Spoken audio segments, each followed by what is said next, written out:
చంద్రబాబుకి మంచి యాక్సెస్ ఉంటుంది కేంద్ర మంత్రులు వాళ్ళందరితో. ఒకప్పుడు ఆయన చక్రం తిప్పినటువంటి రోజుల్లో వాళ్ళందరూ సార్ అంటూ తిరిగేటటువంటి వాళ్ళు. ఇప్పుడు వాళ్ళు కేంద్ర మంత్రులు అయ్యారు.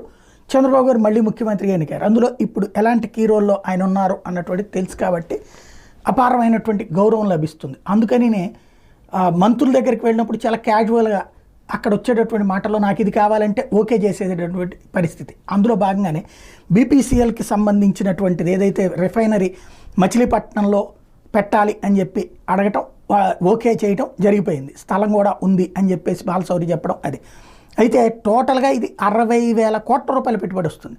దీంట్లో 30,000 ఉద్యోగాలు వస్తాయి.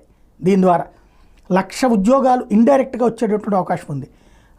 ఇది ఒక రకంగా చెప్పాలంటే చమురు శుద్ధి కర్మాగారం అనేది ఆయిల్ రిఫైనరీ అనేటటువంటిది చాలా కీలకం. దీంట్లో ఈ చమురు శుద్ధి చేసే